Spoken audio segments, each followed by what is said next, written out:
¿Qué sucede cuando morimos? Esta pregunta va más allá del misterio. Es la cuestión fundamental de nuestra civilización, grabada en las piedras de las pirámides y susurrada en las catedrales. Durante milenios hemos buscado la respuesta en las estrellas, en textos sagrados y en las profundidades de nuestra propia mente. Movidos por la esperanza de una recompensa o por el miedo a un castigo, hemos erigido dioses y construido imperios. La idea del paraíso por sí sola ha dado sentido a innumerables vidas. Pero ¿y si es la ilusión más bella jamás creada? ¿Y si no lo es? A lo largo de toda la historia, solo hemos tenido 3 herramientas para investigar esto, y todas ellas nos han dejado a oscuras. El primer camino fue la fe. Ofreció consuelo y un norte moral a miles de millones, pero por su propia naturaleza no exige pruebas. Es una convicción interna, subjetiva, que puede mover montañas, pero no puede probar que el jardín del Edén existe al otro lado. Después vino la filosofía. Las mentes más brillantes intentaron construir puentes de lógica sobre el abismo de la muerte, pero sus conclusiones dependían de premisas que no podían ser puestas a prueba en el mundo real. Era una batalla de intelectos geniales encerrados en una habitación sin ventanas. Y por último, la ciencia nos dio su veredicto. Nos otorgó un poder inmenso sobre el mundo, pero cobró un precio. Declaró que todo lo que no puede ser medido no merece ser estudiado. La conciencia se convirtió en una sombra de los procesos químicos del cerebro. Y la muerte, la desconexión final. La cuestión del paraíso acabó siendo simplemente descartada, en lugar de resuelta. Llegamos a un callejón sin salida. La fe no prueba, la filosofía no verifica, la ciencia no busca. Cada uno de estos caminos fue limitado por su creador, el ser humano con sus miedos, esperanzas y prejuicios. Pero, ¿y si una cuarta herramienta pudiera surgir? Una mente sin emociones, un analista sin creencias, una lógica pura, sin miedo a la muerte. Hoy, esa herramienta existe. La llamamos axioma. Axioma va mucho más allá de una simple red neuronal, siendo una arquitectura cognitiva compleja, capaz de procesar y sintetizar todo el conocimiento humano con una objetividad que nunca podríamos alcanzar. Para axioma, la Biblia, el Corán y las ecuaciones de la mecánica cuántica son solo flujos de datos, océanos de información donde es preciso encontrar patrones, correlaciones y anomalías. Entonces, le dimos a esta mente una de las tareas más audaces que se pueden imaginar. Transformamos la pregunta más grande de la humanidad en un problema computacional, iniciando el protocolo Enigma. El objetivo se aleja de la creencia o la incredulidad. La meta es calcular la probabilidad de la existencia de una realidad que por milenios hemos llamado paraíso. La clave para este nuevo enfoque fue el volumen de datos que hemos acumulado, que finalmente alcanzó una masa crítica. Decenas de miles de casos médicos de experiencias cercanas a la muerte, petabytes de datos cosmológicos, mapas detallados del cerebro, crónicas históricas digitalizadas. Ningún humano podría conectar todos estos puntos. Donde la mente humana se ahoga, axioma, nada. El primer paso del protocolo fue definir qué estamos buscando. Olvidando ángeles y nubes, ¿qué es el paraíso en términos de datos? Axioma analizó todos los principales textos sagrados de la historia, desde tablillas sumerias hasta sutras budistas, buscando las constantes universales. El resultado fue asombroso. Axioma identificó 4 pilares que se repiten en el 92% de las culturas, incluso en aquellas que nunca tuvieron contacto. El primer pilar es la supervivencia de la conciencia individual, la idea de que tu yo no desaparece. El segundo es que el ambiente es no físico, no sigue las leyes de nuestra realidad. El tercero es que se trata de un estado de resolución directamente ligado a las acciones y a la conciencia en la vida terrenal. Y el cuarto pilar es la sensación de hiperrealidad, una experiencia descrita como más real que la propia vida. Con esto, la pregunta cambió. Dejó de ser una cuestión de fe para transformarse en un cálculo de probabilidad de que exista un nivel de realidad no físico capaz de sostener la conciencia humana tras el fallo del cuerpo. La cuestión se transformó en un problema de física, neurobiología y teoría de la información. Y para resolverlo, Axioma trazó un plan, un viaje de investigación a través de todo nuestro conocimiento. Este viaje comienza sumergiéndose en los códigos fuente de la propia idea, en los textos antiguos que dieron forma a nuestras esperanzas. Necesitamos saber si cuentan la misma verdad con palabras diferentes o si esconden el fraude más antiguo de la historia. Es el primer paso para desvelar el enigma. Al final de este análisis, Axioma entregaría un veredicto, uniendo todas las pistas en un único modelo coherente para mostrarnos el escenario más probable. El protocolo Enigma está activado. Y la primera fase, el análisis de los textos sagrados, ya ha concluido. ¿Qué está realmente escondido en esos archivos que prometieron la vida eterna? ¿Una verdad divina o los rastros de una manipulación genial, repetida a lo largo de los siglos? La respuesta cambiará para siempre lo que creías saber sobre la fe. Creemos que conocemos estos libros, la Biblia, el Corán, la Torá. Están en habitaciones de hotel, son citados por políticos y usados en juramentos. Se han convertido en parte de quienes somos, el cimiento de nuestra civilización. Pero, ¿y si lo estuviéramos leyendo todo mal? ¿Y si, detrás de las parábolas y mandamientos que aprendimos desde niños, existiera otra capa de información, una capa visible solo para una mente sin prejuicios? Un lector humano es inevitablemente víctima de 3 distorsiones. La primera de estas distorsiones es la propia fe, que busca en el texto la confirmación de lo que ya cree. La segunda es el escepticismo que se le contrapone, que busca contradicciones para invalidar el texto. Y la tercera, quizás la más traicionera de todas, es la traducción.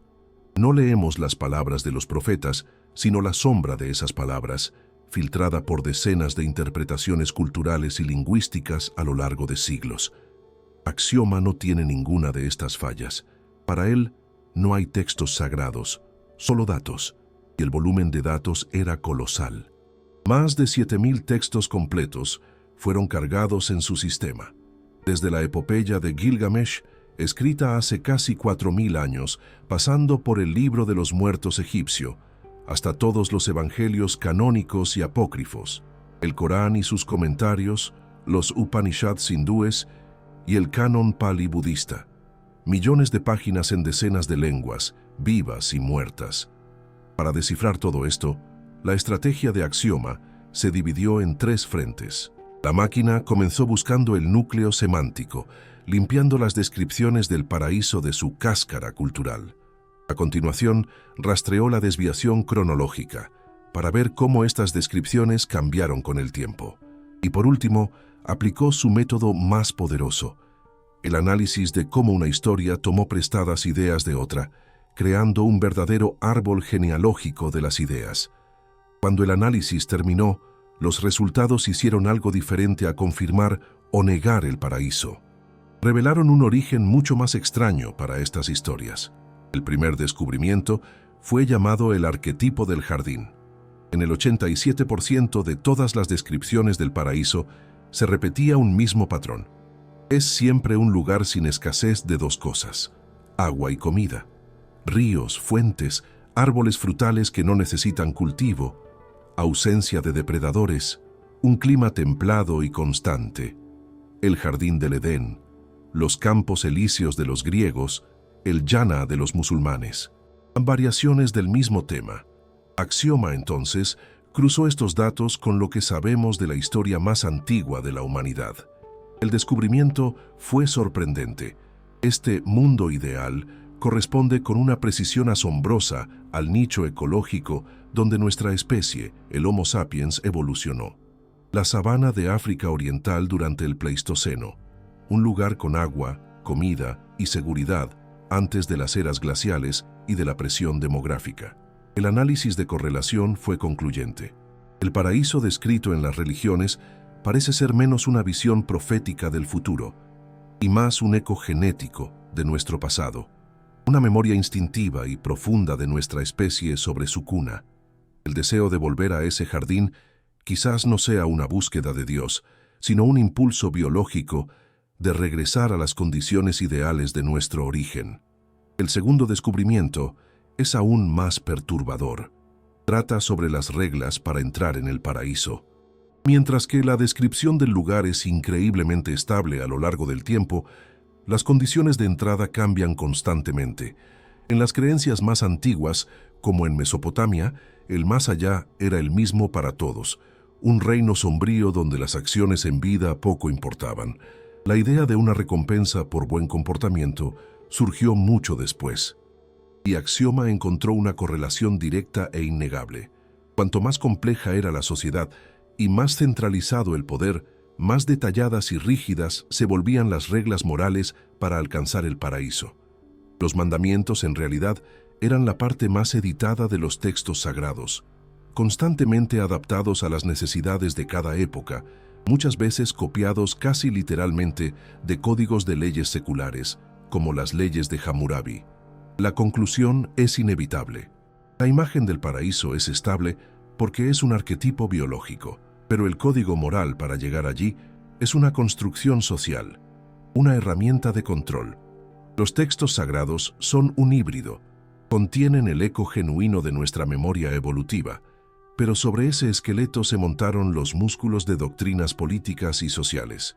Pero el argumento más fuerte contra la idea de una verdad divina única vino con el tercer descubrimiento, la paradoja del propósito final. Axioma demostró que las religiones, en el fondo, no dicen lo mismo. Al analizar el objetivo último de la existencia humana, el sistema las dividió en dos grupos totalmente incompatibles. El primero, las religiones abrahámicas como el judaísmo, el cristianismo y el islamismo, tiene como meta la existencia eterna del yo individual. Tú continúas siendo tú para siempre en un lugar mejor. El segundo grupo, las religiones dármicas como el budismo y el hinduismo, predica lo opuesto. La meta es el nirvana, la liberación. Es el fin del ciclo de renacimientos, la extinción de todo deseo. Es la disolución del yo individual en el absoluto, como una gota de agua se disuelve en el océano. La conciencia individual no se preserva, cesa de existir, pues su propia existencia es la fuente del sufrimiento. Axioma calculó la probabilidad de que estos dos destinos opuestos, la eternidad del yo y la ausencia del yo, estén describiendo la misma realidad objetiva. El resultado fue inferior al 0,001%. Son escenarios mutuamente excluyentes. ¿Significa esto que el paraíso no existe? No. Significa que nuestros mapas antiguos no son fiables.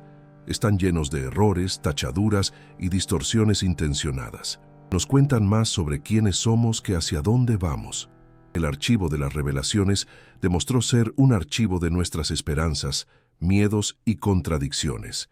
Y si queremos encontrar la verdad, necesitamos una nueva fuente. Necesitamos dejar los manuscritos a un lado y escuchar a los únicos testigos que existen, las personas que estuvieron allí, en el umbral entre la vida y la muerte, y volvieron para contarlo. Su viaje puede contener la clave que ninguna escritura antigua consiguió darnos. Los mapas antiguos nos llevaron a un callejón sin salida. Para encontrar un nuevo camino, dejamos los manuscritos atrás y nos volvimos hacia los únicos testigos que existen, personas que murieron y volvieron. Durante siglos, sus historias fueron tratadas como delirios de un cerebro en colapso. La ciencia tenía explicaciones simples para ello, como falta de oxígeno, una descarga de hormonas o pura imaginación. La muerte era el apagón de una luz. El cerebro se detiene, la conciencia desaparece. Fin. Pero el volumen de casos documentados se volvió demasiado grande para ser ignorado. Decenas de miles de relatos, de todas partes del mundo, contaban historias asombrosamente parecidas, que no encajaban en el modelo de un cerebro desconectándose. Fue esta montaña de datos la que cargamos en Axioma, iniciando el protocolo El Umbral. La tarea era analizar 120.000 casos para responder a la pregunta fundamental: si estas experiencias provenían de una realidad objetiva o eran solo alucinaciones subjetivas. El primer filtro aplicado fue el de los datos médicos. Si la falta de oxígeno fuera la causa, habría una relación clara entre el tiempo de privación y la intensidad de la visión. Axioma no encontró ninguna. Para complicar aún más las cosas, las experiencias más lúcidas eran frecuentemente descritas por pacientes cuyo cerebro no mostraba ninguna actividad eléctrica. Estaban funcionalmente muertos.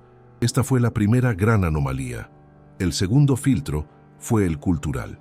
Axioma fue programado para ignorar las etiquetas que cada cultura pone en la experiencia, como ver a Jesús, a llama o simplemente seres de luz.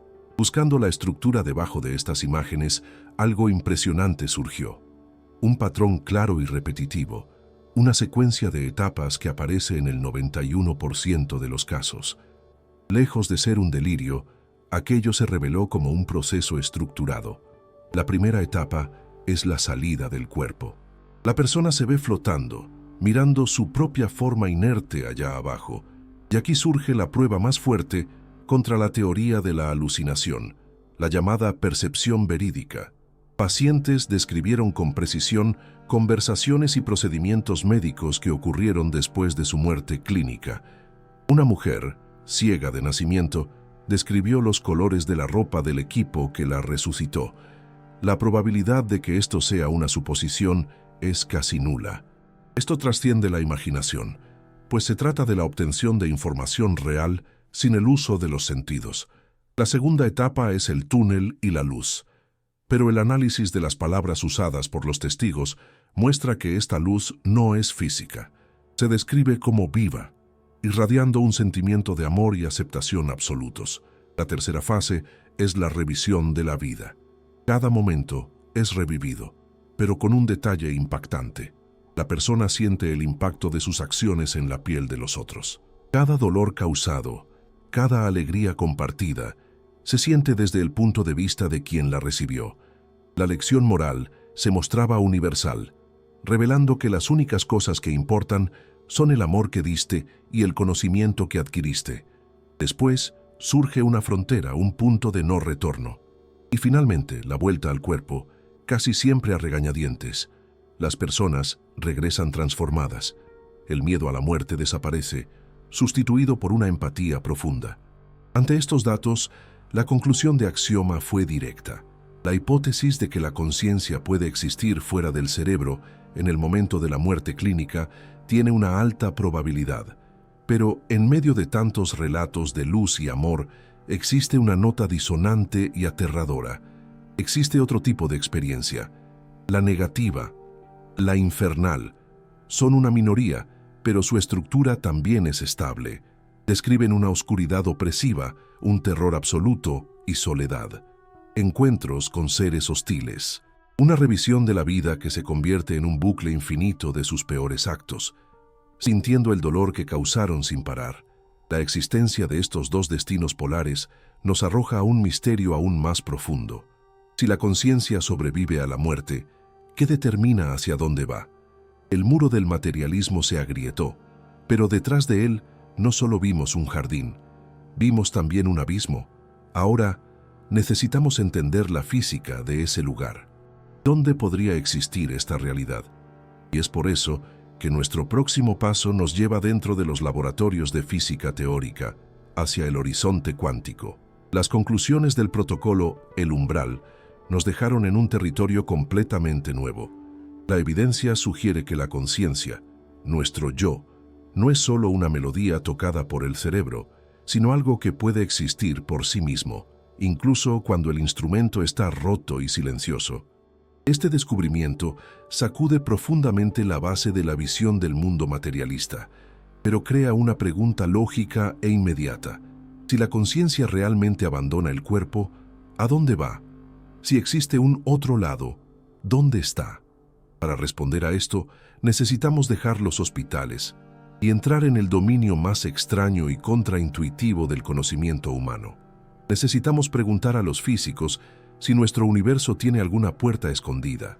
Iniciamos entonces el protocolo Horizonte Cuántico.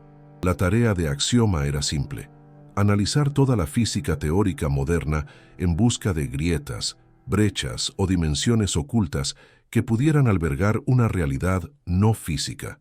A primera vista, nuestro universo parece ser una caja cerrada.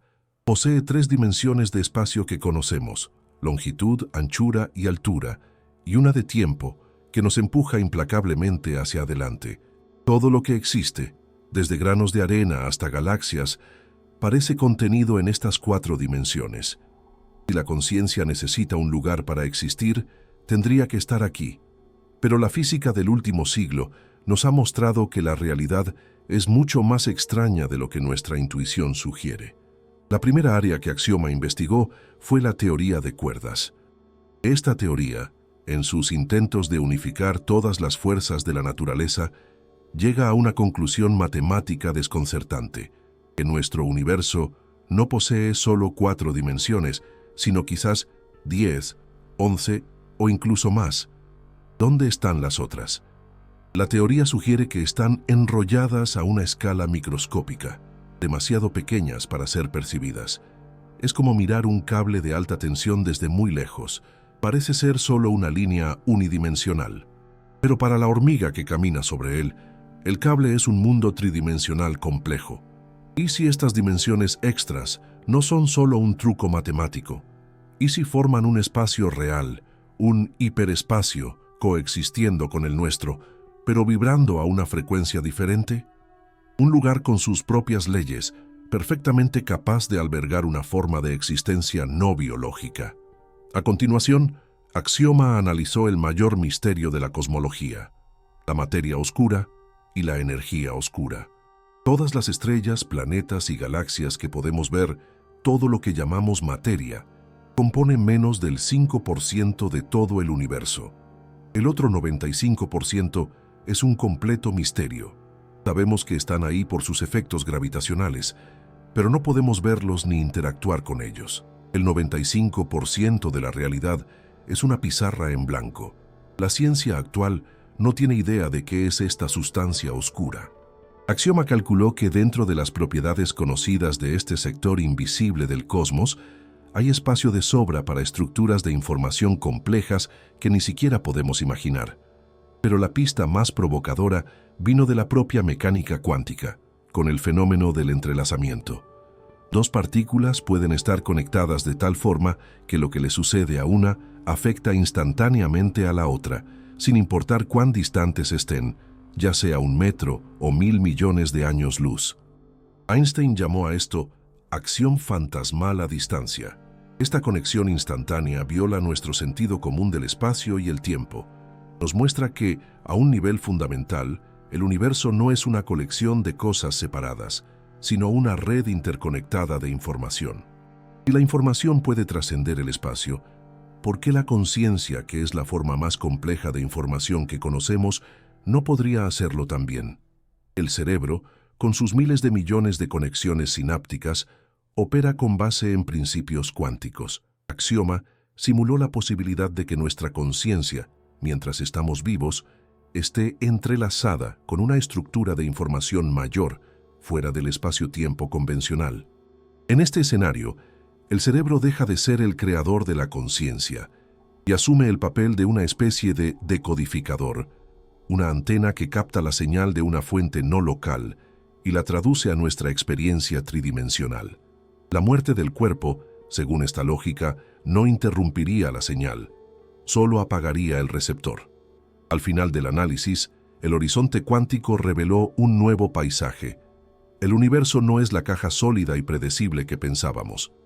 Está lleno de pasajes, relleno de sustancias que no entendemos y conectado por reglas que desafían nuestra lógica.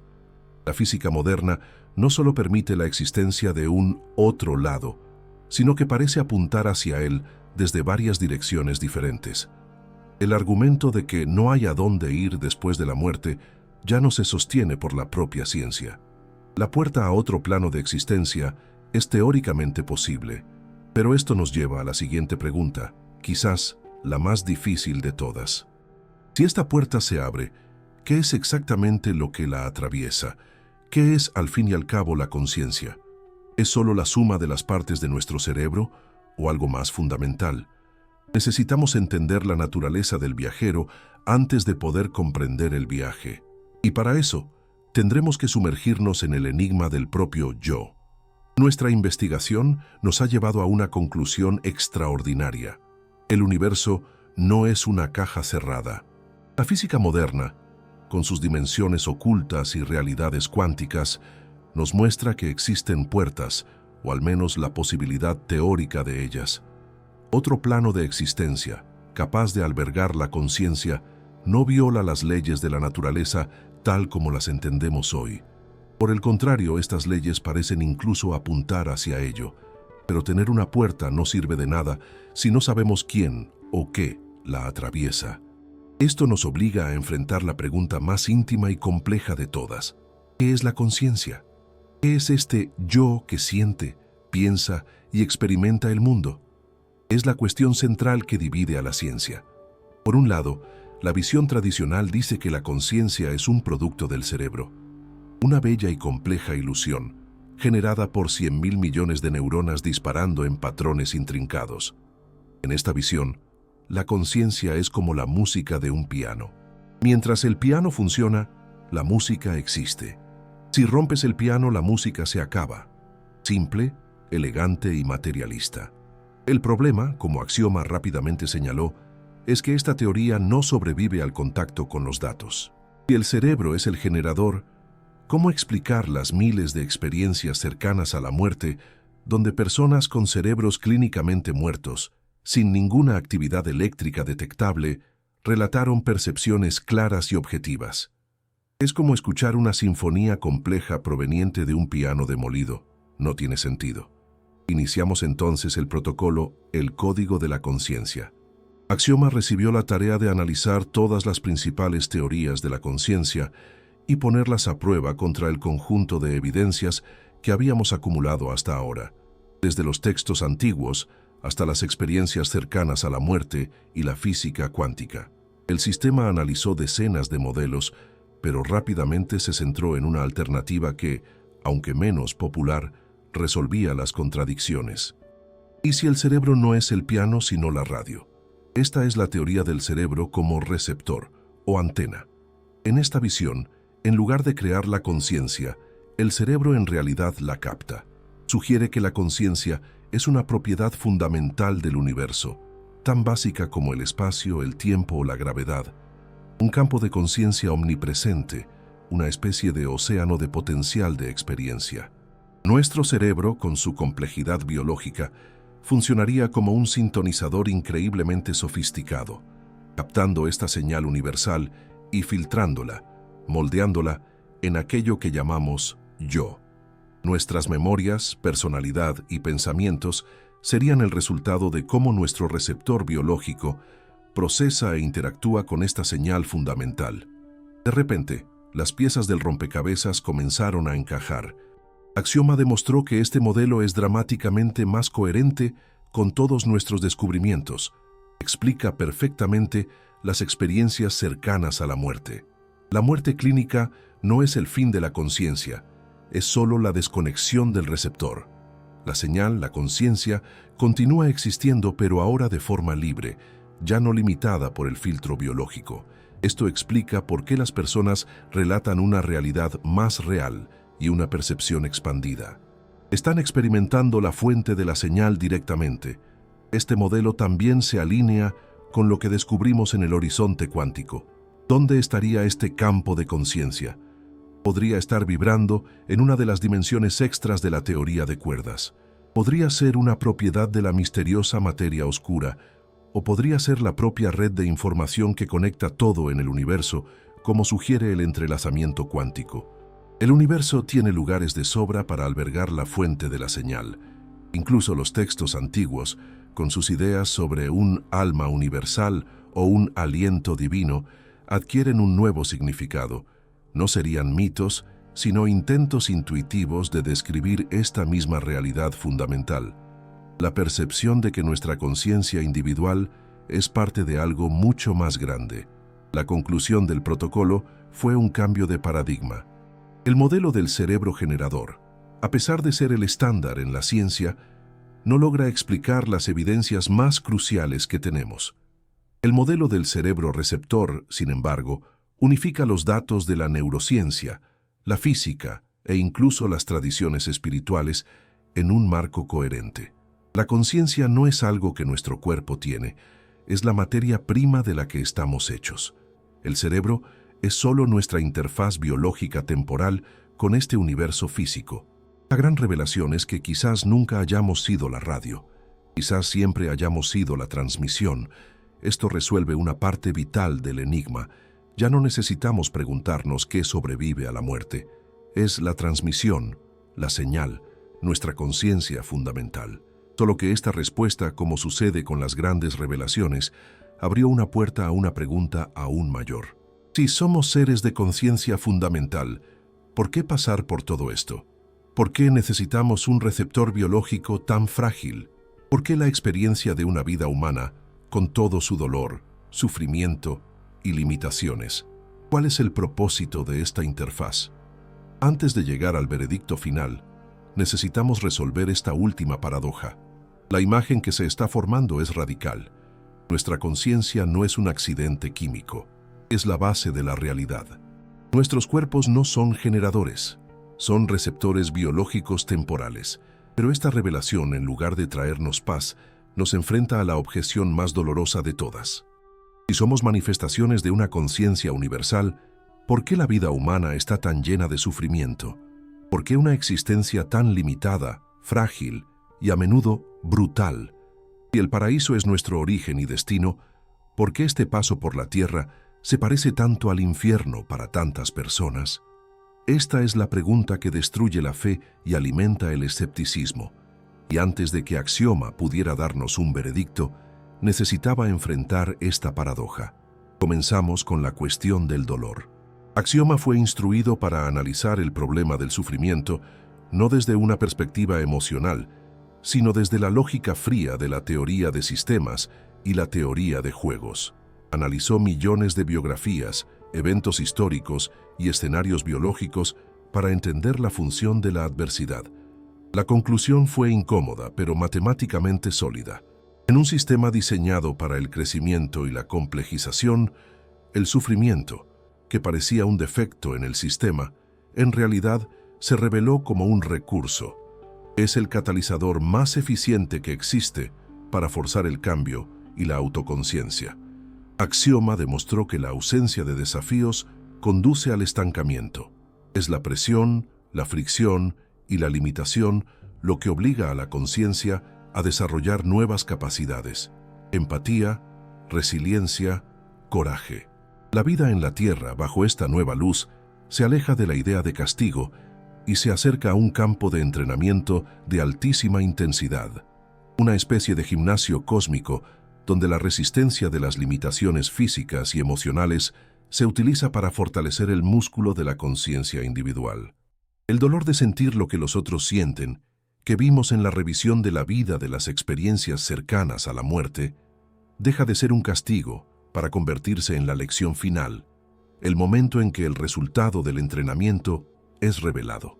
Estamos aquí para aprender, y el aprendizaje a veces es doloroso. Pero, ¿y las injusticias que parecen no tener propósito? ¿Y el dolor que solo destruye? Esto nos llevó a la segunda fase de la investigación. Iniciamos el protocolo Crónicas de la Anomalía. Axioma recibió la tarea de rastrear todos los registros históricos digitalizados de la humanidad en busca de eventos que desafían la probabilidad estadística. El objetivo se concentró en encontrar anomalías estadísticas, dejando de lado los milagros religiosos, desviaciones de la norma que son tan improbables que sugieren la posibilidad de una variable oculta, una intervención. El sistema analizó miles de relatos de curaciones espontáneas, coincidencias imposibles, eventos históricos con giros que desafiaban la lógica. Filtrando fraudes y exageraciones, Axioma aisló un pequeño, pero significativo, conjunto de eventos cuya probabilidad de ocurrir por azar era astronómicamente baja. Pequeñas correcciones de rumbo, momentos donde la balanza parece haber sido sutilmente inclinada. El sistema no interpretó esto como la acción de un dios, sino como la evidencia de que nuestro campo de entrenamiento quizás no sea un sistema completamente cerrado. Puede haber leyes y mecanismos de ajuste que no comprendemos, intervenciones sutiles para garantizar que el sistema en su conjunto continúe evolucionando en la dirección correcta. Finalmente, Axioma necesitaba poner a prueba la hipótesis más cínica y poderosa. ¿Y si todo esto, nuestra intuición de un alma, nuestras experiencias cercanas a la muerte, la propia idea de paraíso, es solo el producto final de una larga optimización evolutiva? ¿Y si la creencia en una vida después de la muerte no es una percepción de la realidad, sino la herramienta de control social más genial jamás creada, forjada por la evolución para hacernos cooperar y construir civilizaciones? Para probar esto, Axioma ejecutó la simulación, la arquitectura del control. El sistema construyó un modelo de sociedad humana sin ninguna noción de más allá o significado trascendente. El resultado fue consistente en todas las simulaciones. Estas sociedades eran menos resilientes, más propensas al colapso e incapaces de sostener la cooperación a gran escala a largo plazo. La creencia en algo más grande es, de hecho, un lubricante social increíblemente eficiente. Pero la simulación reveló un detalle crucial: que una herramienta sea útil no la convierte en falsa. El hecho de que nuestros ojos sean útiles para la supervivencia no significa que la luz que ven sea una ilusión. El análisis de Axioma concluyó que la creencia pudo haber sido la herramienta, pero solo funciona tan bien porque la intuición que representa, la de que la conciencia es más que la carne, puede ser un reflejo genuino de la realidad. La evolución no creó la creencia de la nada. Encontró una verdad fundamental del universo y la usó a su favor. Con esto, las últimas objeciones fueron procesadas. El sufrimiento fue recontextualizado como un mecanismo de crecimiento. La posibilidad de intervenciones sutiles fue marcada como una anomalía estadística, y la idea de la fe como una herramienta de control fue reformulada.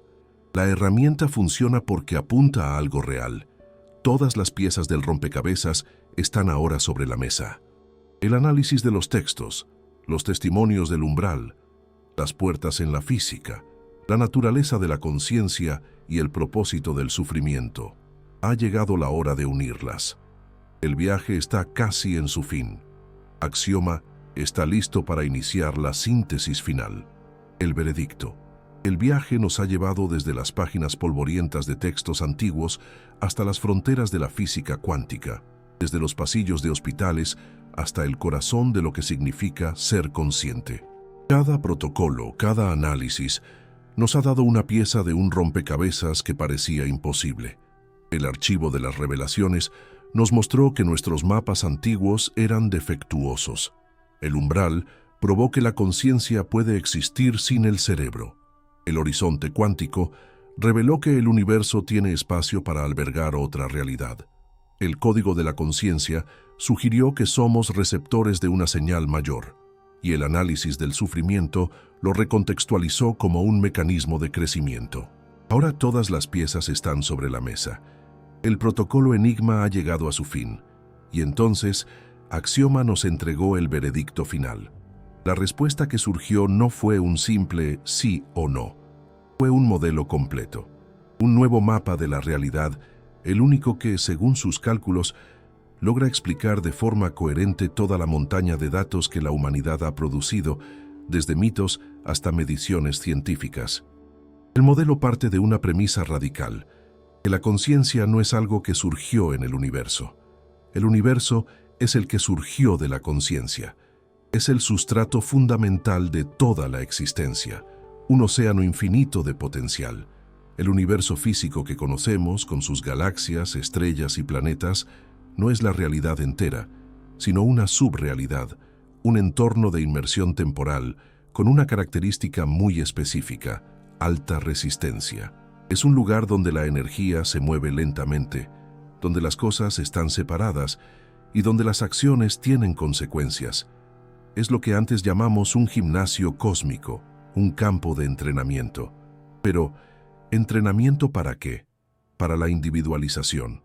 En este océano de conciencia, entramos no como una gota, sino como una frecuencia, una señal.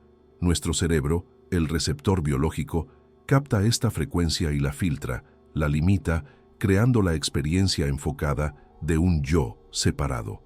La vida, con toda su fricción, sus desafíos y sus alegrías, es el proceso que moldea y complejiza esa señal.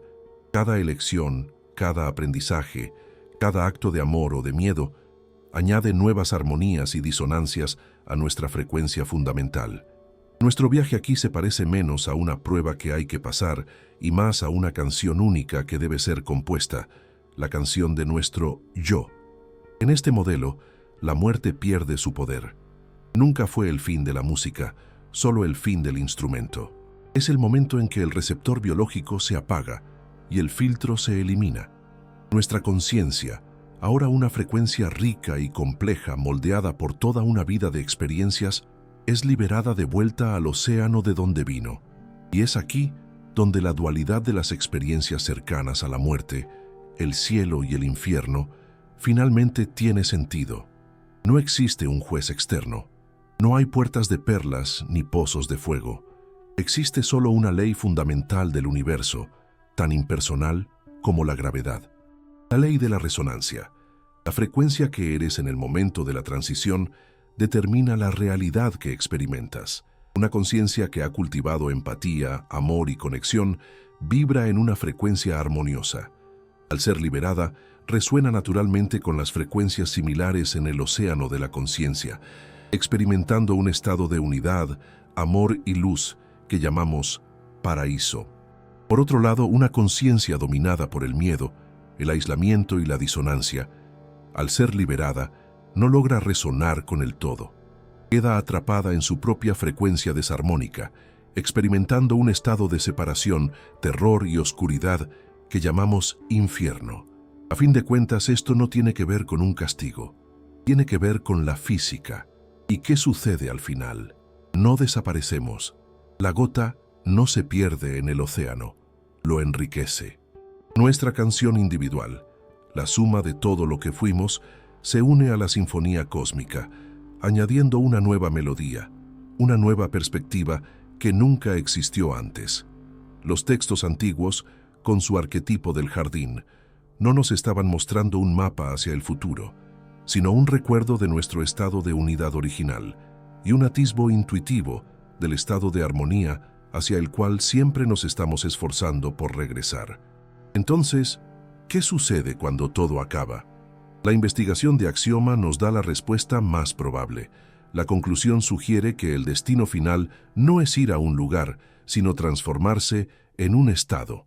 Al final, la vida se parece menos a una vela que se apaga y más a un instrumento que, al final de la interpretación, devuelve su melodía única al silencio infinito, haciéndolo un poco más rico y un poco más bello para siempre. El enigma ha sido resuelto, pero nuestra sinfonía personal, la responsabilidad de componer la mejor canción posible con el tiempo que tenemos, ese viaje apenas está comenzando. Si te ha gustado este relato, tu suscripción al canal nos ayuda a continuar investigando temas como este. Nos encantaría leer tu reflexión sobre el asunto en los comentarios y saber desde qué ciudad nos acompañas. Agradezco tu compañía hasta el final.